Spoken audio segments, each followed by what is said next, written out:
अस्सलाम वालेकुम students, this is doctor Noor Fatima, clinical nutritionist and dietitian. Continue करेंगे अपने टॉपिक को जो कि हमने कल स्टार्ट किया था, फीमेल रिप्रोडक्टिव हेल्थ पे। तो ये जो सामने आपको नजर आ रही है एक इमेज, यहाँ पर मैं आपको बस ये दिखाना चाह रही थी कि this is the actual picture. Like थोड़ा सा ऊपर वाले पिक्चर को जूम करिएगा मोहम्मदा।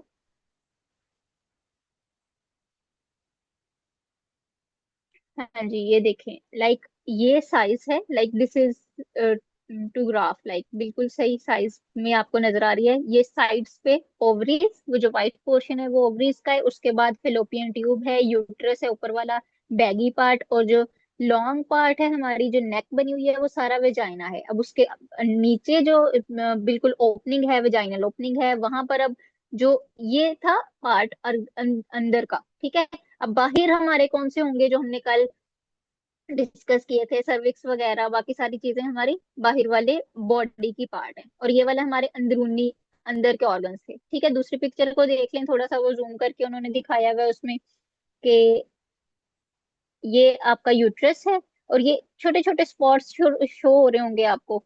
ये रेड रेड यहाँ पर भी हैं, ओवरी के ऊपर भी हैं। Actually these are the cyst जिनकी आज हम बात करेंगे, आज हम डिस्कस करेंगे। एक्चुअली कल हमने बात की थी नॉर्मल फिजियोलॉजी पर, एनाटमी पर, हॉर्मोन्स पर, साइकिल पर, मेंस्ट्रुअल साइकिल के ऊपर। आज हम बात करेंगे डिजीजेज एंड डिसऑर्डर्स के ऊपर, जो कि हमारी फीमेल रिप्रोडक्टिव, स्पेशली जो फीमेल रिप्रोडक्टिव के साथ हमें बॉडी में नजर आती हैं, ठीक है। नेक्स्ट स्लाइड करिएगा। आज हम बात करेंगे, दो से तीन हमारे ऐसे मसले हैं जो कि फीमेल रिप्रोडक्टिव के साथ जुड़े हुए हैं, उन इश्यूज पे बात करेंगे। उनमें हमारे पास सबसे पहले आ रहा है पीसीओएस, ठीक है। मोहम्मद स्लाइड।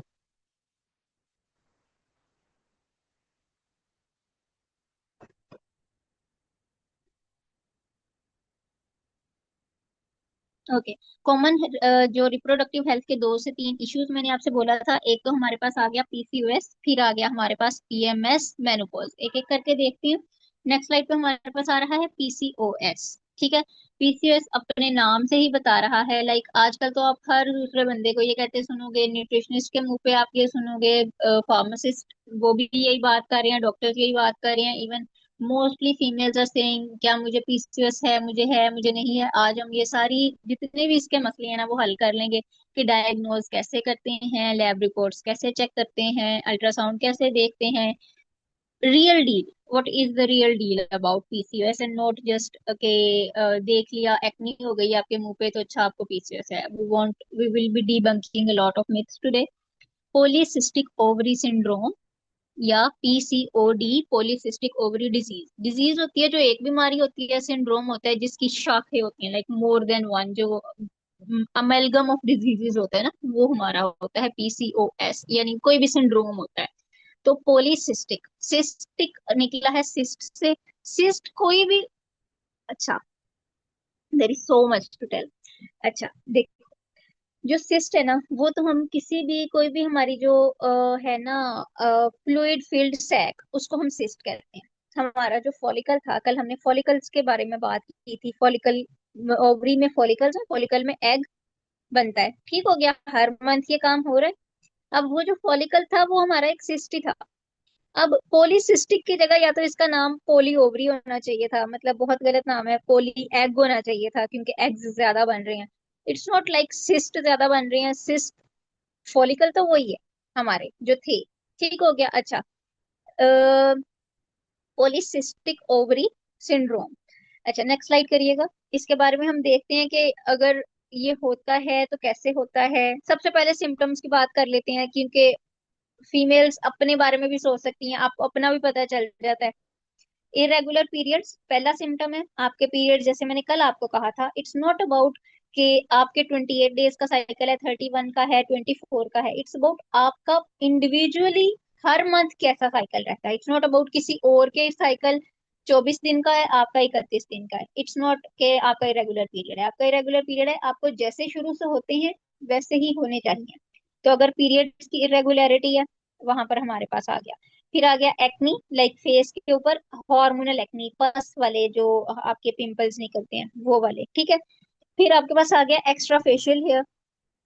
अब उसमें कहाँ पे, चिन पे। I have seen girls with them, आपके चिन के ऊपर बाल होते हैं, आपकी कलमों के ऊपर बाल होते हैं, कभी वो बिल्कुल कहते हैं लुईसी, बहुत बारीक बारीक बाल होते हैं, और कभी वो थोड़े से ज्यादा भी हो सकते हैं। ठीक है। अब साथ में आ गया हमारे पास ओबेसिटी है, कोर्स हेयर्स है।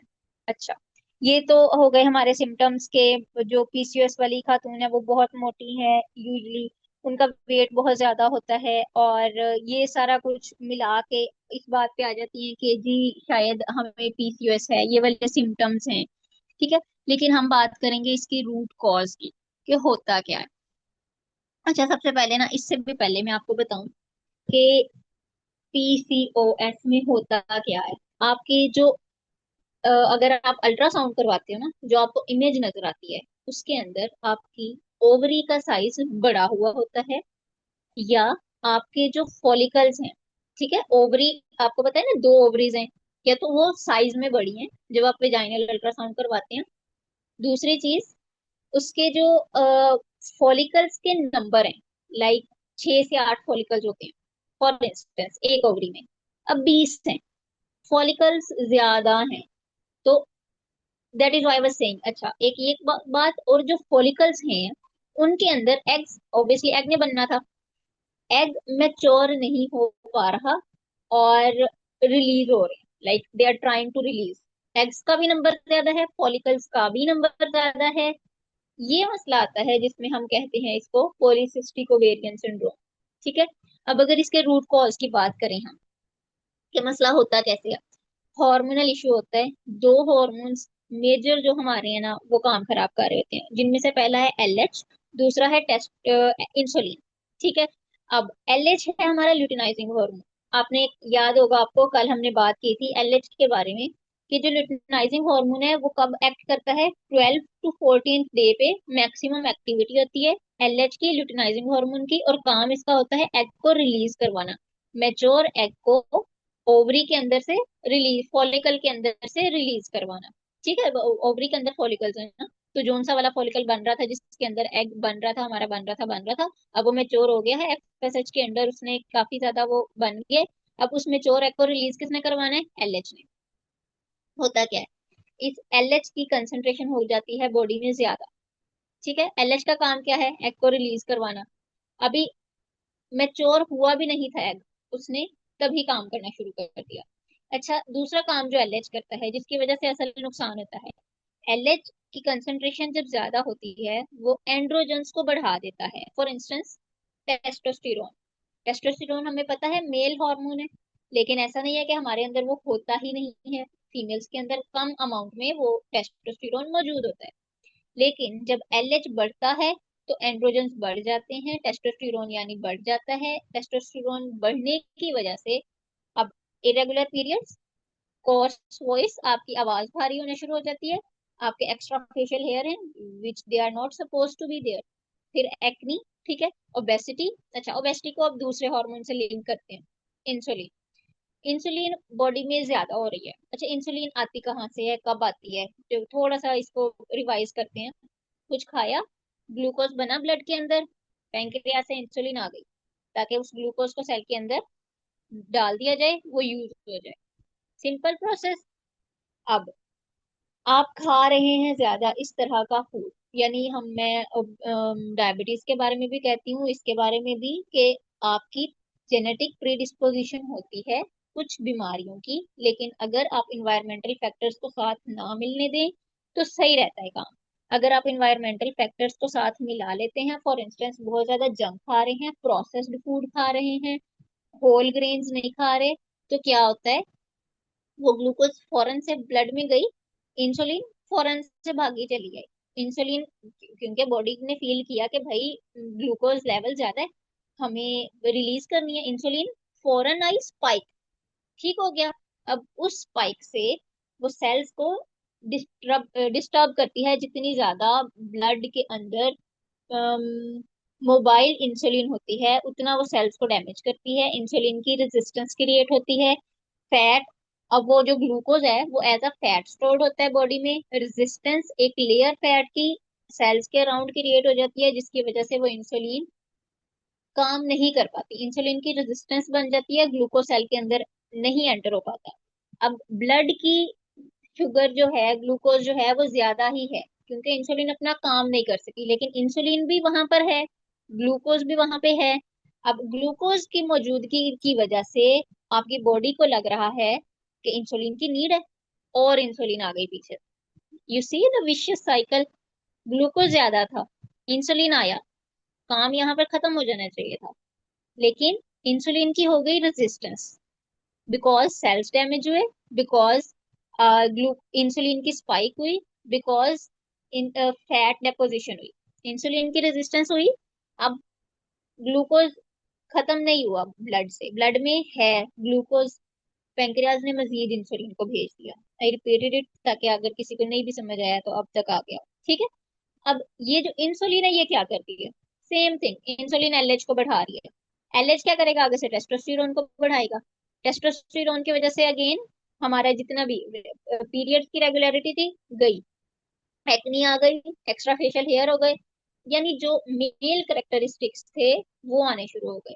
फिर दूसरा काम ये जो हमारा टेस्टोस्टेरोन करता है ना, that is detrimental to the reproductive system. अब वो एग्स को मेच्योर नहीं होने दे रहा। अब उस एग ने मेच्योर होना था, एलएच ने उसको रिलीज करवाना था, स्पर्म ने आना था, कंसीव हो जाना था, कंसीव नहीं हो पा रहा। क्यों नहीं हो पा रहा वो वाला कंसीव? बिकॉज एग्स को मेच्योर नहीं होने दे रहा। कौन? इंसुलिन ज्यादा था, उसने टेस्टोस्टेरोन ज्यादा करवाया, टेस्टोस्टेरोन ज्यादा हुआ, उसने एग्स को मेच्योर नहीं होने दिया। Cool, make sense. अब ये हमारी थी root cause. Hyperinsulinaemia is such a big, यानी मेजर में कहूँ ना कॉज अगर कोई है पीसीओएस का, वो इंसुलिन ही है। वो आगे से अब वो तरीके उसके कोई भी है कि वो एलएच को कर रहा है जी, वो टेस्टोस्टेरोन को कर रहा है, वो मेच्योर नहीं होने दे रहा है को, मसला यही है जो मैंने आप लोगों को बता दिया, ठीक है। अब ये भी यही चीज फ्लो चार्ट में भी लिखी हुई है, ये मैंने अभी देखी, देखें, high insulin, more testosterone, then irregular ovulation and more weight gain, और दोबारा से अभी इंसुलिन और आई जा रही है, बहुत ही विशियस साइकिल, ठीक हो गया। अच्छा, अब इसके अंदर आप कर क्या आ सकते हैं? अच्छा, जैसे फॉर इंस्टेंस आती है ना, फीमेल जाती हैं गायनाकोलॉजिस्ट के पास और कंसीव नहीं हो रहा, वो अब उनको देते क्या चीज है, एंटी एंड्रोजन देते हैं। एंड्रोजन क्या था? टेस्टोस्टेरोन, उसका एंटी प्रोवाइड करते हैं in the form of pills.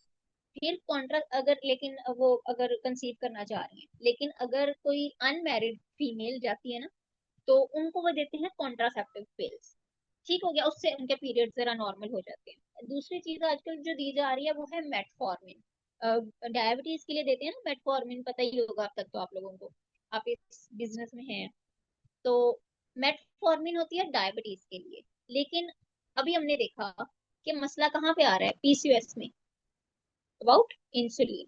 तो ये हमारा मेटफॉर्मिन उसको करने के लिए कि अगर वेट लूज ना हो रहा हो, लेकिन ये इसी तरह मुंह उठा के प्रिस्क्राइब नहीं करनी चाहिए, करवाते हैं यूज, बिल्कुल करवाते हैं, लेकिन सारी चीजों को साथ मिला के सप्लीमेंट्स भी दे रहे होते हैं, साथ में उनकी फिजिकल एक्टिविटी, उनका स्ट्रेस लेवल, हर चीज देख के, डाइट देख के, सारी चीजों के साथ, फिर उनका अगर लगता है कि वो प्री डायबिटिक भी हो रही हैं, फिर जाके ना उनको ये रिकमेंड की जाती है। ऐसे ही नहीं कि you are nutritionist, you are recommending जी, अगर कोई भी आपके पास है, आप उसको मेटफॉर्मिन भी दे रहे हो, आप उसको विटामिन डी भी दे रहे हो, लाइक यानी फक्के की तरह ना हर एक को नहीं प्रोवाइड कर रहे, लेकिन it is used and you should know कि ये यूज हो रही है। तो इसमें हमने करना यही होता है कि ऑब्वियसली अब हमने देख लिया है कि जो हमारा मसले हैं वो कहाँ पे हैं। ओबेसिटी ज्यादा हो रही है, इंसुलिन की वजह से ओबेसिटी ज्यादा हुई। अगर आपने इंसुलिन रेजिस्टेंस कम करनी हो फॉर इंस्टेंस, तो आप क्या करोगे? या फॉर इंस्टेंस आपने कंसीव करवाना है, बहुत आपके पास हेल्दी फीमेल आई है, वो कंसीव नहीं हो रहा, आप उसकी इंसुलिन रेजिस्टेंस को कम करवाओगे। आपको पता है पीसीओएस की कॉज क्या है? हाइपर इंसुलिनीमिया। तो अपने इंसुलिन कम करवाने के लिए, बॉडी में इंसुलिन की स्पाइक को कम करवाने के लिए, और नेचुरल रोमिंग इंसुलिन कम करवाने के लिए वेट रिड्यूस करवाओगे, फैट लूज होगा, वो भी इंसुलिन जो ऑलरेडी मौजूद थी वो काम करेगी, रेजिस्टेंस कम होगी फैट कम होने की वजह से, और ग्लूकोज सेल्स के अंदर जाएगा, it will eventually help. Cool. अच्छा, उसके अलावा आप स्ट्रेस ऑब्वियसली कम करवाओगे, और क्या करोगे? बाकी अभी बाकी साथ साथ आगे देखते हैं, नेक्स्ट स्लाइड करें जरा।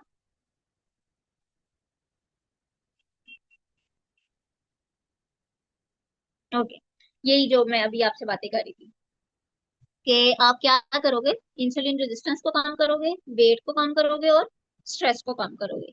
और किस तरह से आप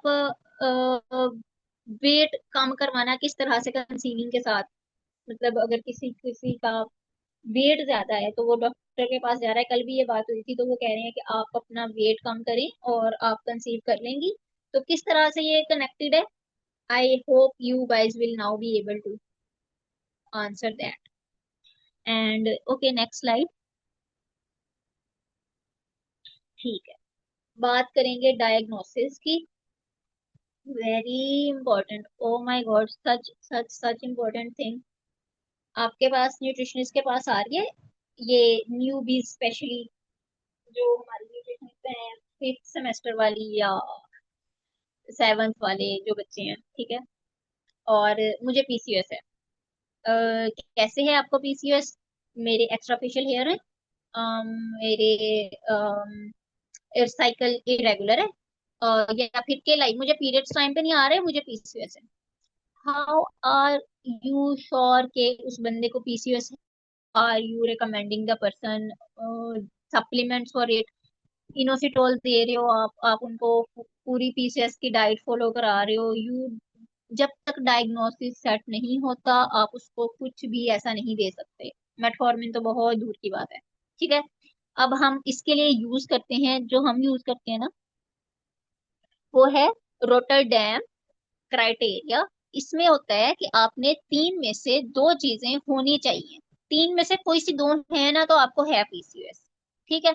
अब पहला है इरेगुलर पीरियड या एब्सेंस, जैसे एमिनोरिया है ना, कि बिल्कुल अभी अभी थर्टीज में है फीमेल, लाइक अभी ट्वेंटीज में है और उसको पीरियड्स नहीं आ रहे, बिल्कुल ही हो ही नहीं रहे पीरियड्स, आ गया मंथ, मंथ की डेट आ गई है लेकिन पीरियड्स नहीं हुए। तो एक ये हो गया। या फिर इरेगुलर है कि कभी ज्यादा हो गए, कभी कम हो गए, कभी किसी डेट पे आ रहे हैं, कभी किसी डेट पे आ रहे हैं, दैट ठीक हो गया। फिर दूसरा हमारे पास है विजाइनल अल्ट्रासाउंड। उसमें हम क्या करते हैं, अल्ट्रासाउंड के जरिए ओवरीज की इमेज देखते हैं। अब ये आपके पास एक है। अब तीसरा है हाई एंड्रोजन, उस पर बात करते हैं। पहले ये मैंने पिक्चर लगाई हुई है। सिस्ट की बात कर रहे थे हम जब हमारा लेक्चर स्टार्ट हुआ ना। अच्छा, सिस्ट नॉर्मली आपकी हर हेल्दी ओवरी में होते हैं। Cyst is not something to be worried about. Presence of cyst does not mean polycystic ovary syndrome or disease. ठीक है, सिस्ट होते हैं, वो सिर्फ फ्लूइड फिल्ड सैक्स होते हैं। मसला कहाँ आता है, अगर नंबर ऑफ फॉलिकल्स ज्यादा हो जाते हैं। नंबर ऑफ फॉलिकल्स एज पर एज, उस एज के लिहाज से कितने नंबर ऑफ फॉलिकल्स, यानी higher age based number of follicles है, या फिर ओवरीज का साइज लार्ज है, ठीक है। अब हायर का मतलब क्या हो गया कि फॉलिकल 4 से 6 थे, होने चाहिए थे, 6 से 8 होने चाहिए थे, अब 20 हैं फॉलिकल्स। ये यहाँ, अच्छा ये जो आपके पास इमेज है ना, नॉर्मल ओवरी की इमेज है, इसमें कोई सिस्ट नहीं है। ये जो सर्कल्स आपको शो हो रहे हैं, आपका नॉर्मल एक प्रोसेस चलता है, 1 से 13 डे तक आपकी जो फॉलिकल्स हैं वो ग्रो करते हैं, और उसके अंदर से कोई एक ज्यादा ग्रो करता है, उसके अंदर एग मेच्योर होता है। और ये वो इमेज है। नेक्स्ट स्लाइड करें जरा हमदा, मैं वो वाली इमेज दिखाती हूँ आप लोगों को। अब एग रिलीज हो गया, ये वो एक फॉलिकल था जिसमें से एग रिलीज हुआ है, लेफ्ट साइड की बात हो रही है, ठीक है। तो एग रिलीज हो गया, ये कॉर्पस लुटियम है, ये उसकी इमेज है, ठीक हो गया। इस साइड पे आ जाए, ये वाला अल्ट्रासाउंड देखें, राइट साइड वाला, कितने आपको ये सर्कल सर्कल सर्कल नजर आ रहे हैं, ये है असल में पॉलीसिस्टिक ओवरी। दूसरी जो पीछे पहले पिक्चर देखी है वो थी फंक्शनल ओवरी की इमेज, उस फंक्शनल ओवरी का अल्ट्रासाउंड था। ये राइट साइड वाली जो है हमारे पास पॉलीसिस्टिक ओवरी है। But again, back to the first slide, पिछली वाली स्लाइड। इसमें मैं आपको दिखाऊं कि हमने बात क्या की थी कि तीन में से दो चीजें होनी चाहिए, यही बात की थी प्रीवियस स्लाइड प्लीज। तो अच्छा, तीन में से दो स्लाइड, दो चीजें होनी चाहिए।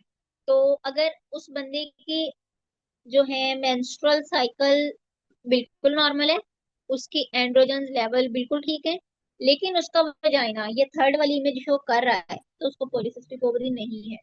दो चीजें होनी चाहिए हैं टू डायग्नोज द पर्सन। फिर हमारी ओवरी हर टाइम एक्यूरेट पिक्चर नहीं दिखाती। अल्ट्रासाउंड हमेशा बिल्कुल एक्यूरेट नहीं हो सकता। अल्ट्रासाउंड जैसे मैंने आपको बताया, अगर वो वाली इमेज है भी ना, स्टिल अगर ये दूसरी दो चीजें नहीं है तो नहीं है उसको पीसीओएस। आप उसका अल्ट्रासाउंड देख के नहीं कह सकते हो कि इसको पीसीओएस है। आपने क्राइटेरिया पूरा करना है, तीन में से दो चीजें पूरी करनी है। ठीक हो गया। अब तीसरा वाला, अच्छा, और ये जो आपका अल्ट्रासाउंड देखने की स्किल है ना, that is obviously a skill. आपको मैंने हल्का सा आइडिया दे दिया कि you are in the business, you are a nutritionist, there will be girls coming to you, there will be women coming to you with their reports. तो आपको थोड़ी बहुत पढ़नी आती होनी चाहिए, वरना जो अल्ट्रासाउंड रिपोर्ट है, एक इसका है सिस्टम, नीचे लिखा हुआ होता है कि क्या मसला है। ठीक है, कोई भी आपकी इस तरह की रिपोर्ट होती है तो आपका लिखी हुई आती है। हाँ, दूसरी लैब वैल्यूज वाली रिपोर्ट वो आपको खुद पढ़नी आनी चाहिए। उसके अंदर भी आपके पास रेफरेंस रेंज होती है, कोई इंसान भी पढ़ सकता है। लेकिन इस तरह की रिपोर्ट हो गई ब्रेन के, इस तरह से कोई हो गई, वो हम भाई स्किल्ड नहीं है उस तरह से, वो हमारा मेजर काम नहीं है, रेडियोलॉजी और एनीथिंग। तो हमें लेकिन थोड़ा सा आइडिया होना चाहिए, जितना मैंने आपको दे दिया है। ठीक हो गया। एंड अगर आपका इंटरेस्ट हो तो you can obviously learn more about it. अच्छा, तीसरी हमारी पास आ गई चीज, हाई एंड्रोजन्स। अच्छा, एंड्रोजन्स, टेस्टोस्टेरोन। अब ये दो तरीकों से पता चल सकते हैं। टेस्टोस्टेरोन का मैंने क्या बताया था अभी आप लोगों को, कि जो टेस्टोस्टेरोन है, सॉरी, ये जो टेस्टोस्टेरोन है वो जब ज्यादा होता है, एक्ने होना शुरू हो जाती है, एक्स्ट्रा फेशियल हेयर, यानी जितने भी male secondary, female second, male secondary characteristics female में आना शुरू हो जाते हैं। फॉर इंस्टेंस एक्नी हो गई, इरेगुलर पीरियड हो गए, फिर एक्स्ट्रा फेशियल हेयर हो गए। अब हाई एंड्रोजन्स आप यहाँ से भी क्लिनिकल उसकी जो मैनिफेस्टेशन है वहां से भी बताते हो। दूसरा आप बताते हो हाई एंड्रोजन्स ब्लड वर्क के जरिए, आप उसकी रिपोर्ट्स देखोगे, आप उसका टेस्टोस्टेरोन का लेवल देखोगे। ठीक है, नेक्स्ट स्लाइड करिएगा महिंद्रा। नेक्स्ट, आप वो चीजें चेक करोगे, वहां से आपको पता चलेगा कि जैसे अभी ये मैं लैब रिपोर्ट्स की बात कर रही हूँ, आ गई लैब रिपोर्ट्स, कैसे पढ़नी है, क्या देखना है। इससे अगली स्लाइड करें जरा, मैं बच्चों को थोड़ा सा पहले डराऊं। और अगली जहाँ पर रिपोर्ट हो ना, मैंने दो तीन रिपोर्ट्स ऐड की थी। अच्छा, जूम आउट करें। सही है। अच्छा, ये देखें, यहाँ पर एफएसएच की और एलएच की वैल्यू है इस एक रिपोर्ट के अंदर। और इसमें इस साइड पे रेफरेंस रेंज काफी सारी है, लाइक तीन तीन चार चार रेफरेंस रेंजेस है। और ये आपके पास रिजल्ट है, ये आपके पास रिपोर्ट आ भी गई है ना, तो आपको समझ नहीं आएगी मैंने पढ़नी कैसे। It's that kind of deal. ठीक है। अगली रिपोर्ट दिखाएं जरा। ये देखें, ये ज्यादा सही नजर आ रही है। फॉलिकल स्टिमुलेटिंग हार्मोन कितना है, 4.37। अब इसमें से किस वाले की देखनी है। फॉर इंस्टेंस, चलो आपको पता है मैं फॉलिकुलर फेज की चेक कर रही हूँ, 2 से 10, तो 4.37 है। और ल्यूटिनाइजिंग हार्मोन की अगर देखें तो उसकी भी फॉलिकुलर में देख लेते हैं, तो वो है 20 से कम, तो ये 13.27 है, नॉर्मल है।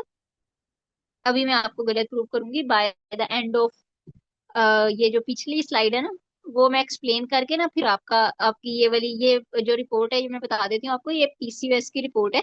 इस बंदे को है पीसीओएस, इस बंदी को है पीसीओएस।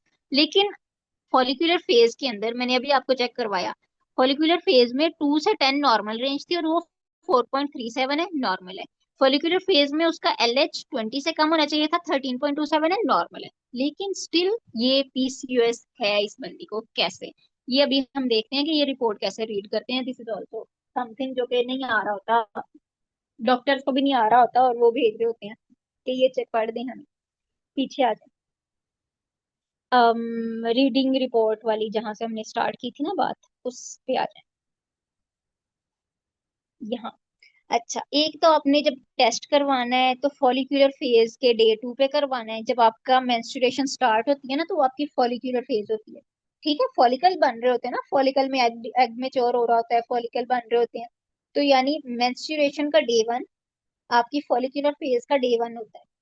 तो आपने फॉलिक्यूलर फेज के डे 2 पे करवानी है, मतलब आपने सेकेंड डे ऑफ मेंस्ट्रुएशन, जब आपको जिस दिन मेंसेस हुए उससे अगले दिन पे आपने उस बंदे की रिपोर्ट करवा लेनी है। कूल।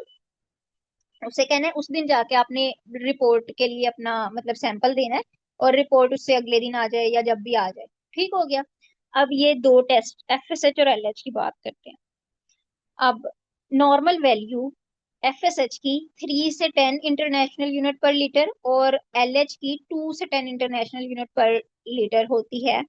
कुछ लैब रिपोर्ट्स में, कुछ लैब्स में ना 3 से 12 तक भी जाती है रेंज, और ये इसकी एलएच की 2 से 20 तक भी जाती है। ठीक है।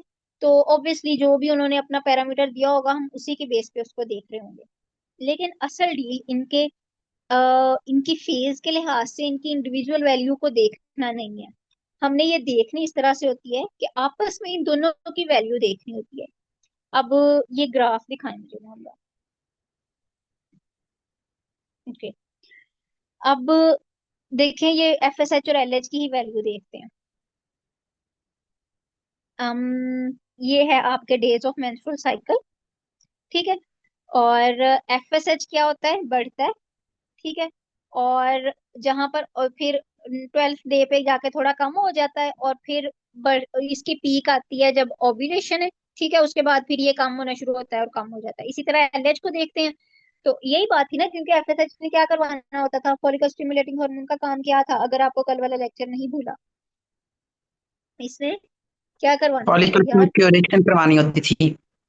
यस, मैं यही कहने लगी थी, please unmute yourself someone and please tell me and interact. अब एलएच है, उसका काम क्या होता था, वो कब बढ़ता था, 12 to 14 डे में बढ़ रहा है, उसने क्या करवाना है? उसने ओव्यूलेशन को सपोर्ट करवाना होता था एक ओव्यूलेशन सडन। करवाना है।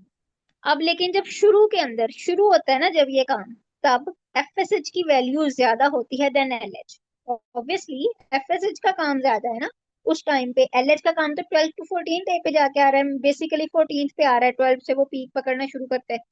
तो एफएसएच ज्यादा होना चाहिए। अगर हम देखें, हमने लैब रिपोर्ट करवाई 2nd डे पे मेंसेस के, उस दिन एफएसएच ज्यादा होना चाहिए, एलएच कम होना चाहिए। समझ आ रही है ना बात? Make sense? ठीक है, आ जाए पीछे, पिछले पिछले, हाँ इस पे। तो एफएसएच की वैल्यू रेशियो अगर हम देखें ना, एफएसएच कितना ज्यादा होना चाहिए, एलएच से डबल ज्यादा होना चाहिए। अगर एफएसएच 2 है, मतलब एलएच 1, इस तरह से 2:1 होनी चाहिए असूलन। अगर नॉर्मल पिक्चर देखनी है आपने और उस बंदे की रिपोर्ट है जिसको पीसीओएस नहीं है, वो बिल्कुल नॉर्मल उसका रिप्रोडक्टिव साइकिल चल रहा है, उसका एफएसएच डबल होता है देन द एलएच। आयशा को देख लें, आयशा का एफएसएच 8 है और एलएच 4 है। Make sense? आयशा का एफएसएच 6 होता, एलएच 3 होता, तो भी वो ठीक था। अब इकरा की बात करते हैं। इकरा का एफएसएच 4 है, एलएच 8 है। उल्टा हो गया। एलएच बहुत ज्यादा है, एलएच क्या करेगा, एलएच रिलीज करवा देगा 2nd डे ऑफ मेंस्ट्रुएशन पर। एलएच फोर्स करेगा एग को आउट ऑफ द फॉलिकल, जो कि अभी मैच्योर ही नहीं हुआ। सही है। इसलिए यहाँ पर ये मसला है, एफएसएच डबल होना चाहिए ऑन 2nd डे। सीधी सी बात है, अगर आपका मेंस्ट्रुएशन स्टार्ट हो रहा है, एफएसएच की वैल्यू ज्यादा है, उसने एस्ट्रोजन बनवाना है, आगे से फिर प्रोजेस्टेरोन बनेगा, एलएच की वैल्यू आगे जाके अभी ज्यादा होनी है, नियर द 14th डे, अभी ज्यादा नहीं है, अभी उसकी वैल्यू समझे आधी है और उसकी 1 है एफएसएच की। ठीक हो गया। ये इकरा जो है उसको पीसीओएस है, आयशा है उसको पीसीओएस नहीं है। अगर किसी को ये वाली बात समझ नहीं आई, you can interrupt me, let me no.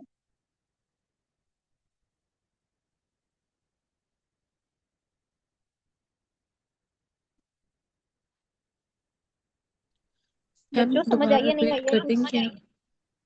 हाँ, मैं रिपीट कर देती हूँ। देखो बच्चों, एफएसएच ना, जब आपका मेंस्ट्रुएशन स्टार्ट होती है, मेंस्ट्रुअल साइकिल का स्टार्ट होता है ना, तो एफएसएच रिलीज होता है आपकी जो पिट्यूटरी से, और एक्ट करता है ओवरीज पे, और वहां पर एस्ट्रोजन बनवाता है। ठीक है। अब एफएसएच की वैल्यू होती है ज्यादा इस टाइम पे, 2nd डे ऑफ मेंसेस पे, जिस दिन आप टेस्ट करवा रहे हो। एलएच की वैल्यू ज्यादा होती है 14th डे ऑफ मेंसेस पर, अभी नहीं ज्यादा होती। तो इस वजह से एफएसएच की वैल्यू डबल होनी चाहिए एलएच की वैल्यू से इस दिन पर। ठीक है। अब आयशा को देख रहे हैं हम, उसकी वैल्यू है 8 एफएसएच की, और एलएच की वैल्यू है 4। 8 डबल है 4 से, एफएसएच की वैल्यू डबल है एलएच की वैल्यू से। ठीक है। लेकिन एक और पर्सन है जिसकी रिपोर्ट करवाई, तो उसकी एफएसएच की वैल्यू 4 है, यानी आधी। ठीक है। और एलएच की वैल्यू उससे डबल है।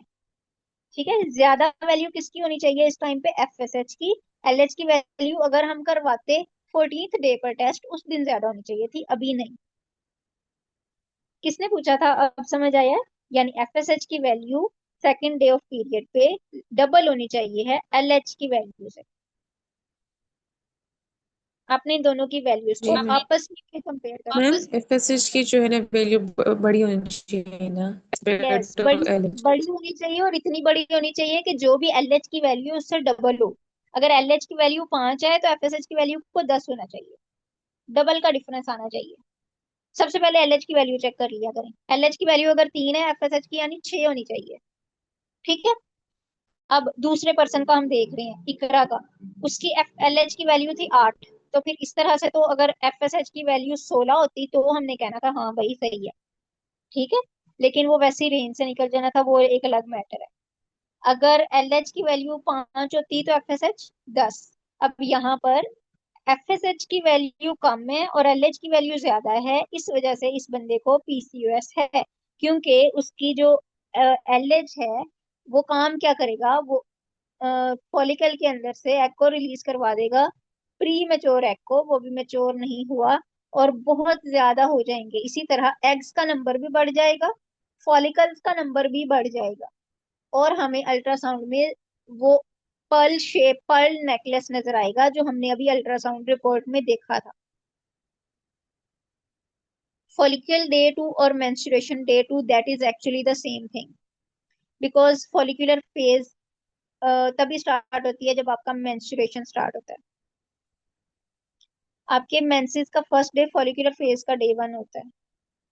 पहले 14 दिन आपकी फॉलिकुलर फेज चलती है, 15वें दिन से लुटियल फेज चलती है।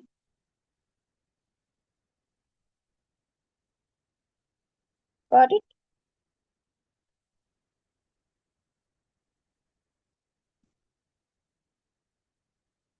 अच्छा।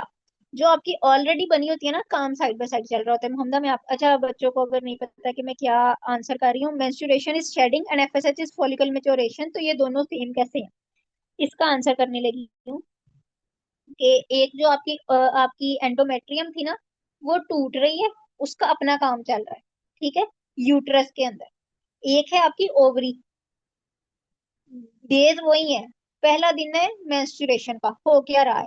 ओवरी में कुछ और हो रहा है, यूट्रस में कुछ और हो रहा है। यूट्रस की इनर मोस्ट लाइनिंग टूट रही है, क्योंकि उसको तैयार किया गया था प्रेगनेंसी के लिए, लेकिन स्पर्म नहीं है, और कंसीव नहीं किया, कोई मेटिंग नहीं हुई है, इस वजह से वो टूट रही है। ये काम चल रहा है कहाँ पर?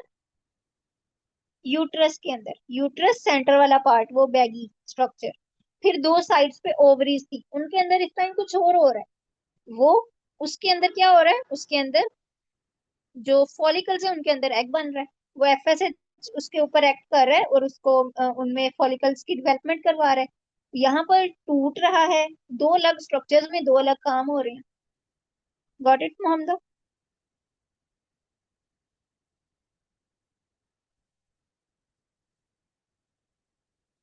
नहीं, अगर एफएसएच एलएच इक्वल है तो भी नॉर्मल नहीं है, क्योंकि इस टाइम पे आपका एफएसएच जितना है, एलएच की वैल्यू तो ठीक पीक तो आनी चाहिए 14th डे पे जाके। अगर अभी पीक होगी तो वो जितना का बन रहा है वो उतना उसको एलएच रिलीज करवाई जाएगा। इस टाइम पे हमें ये वैल्यू नॉर्मल चाहिए कि जितनी एलएच की वैल्यू है उससे डबल एफएसएच की हो, क्योंकि ये काइंड ऑफ एफएसएच का पीक चल रहा है ना। एफएसएच का मैक्सिमम काम यहाँ पर है। ओके। Next slide. अगर कोई क्वेश्चन है बच्चों, आप लोग कर सकते हैं।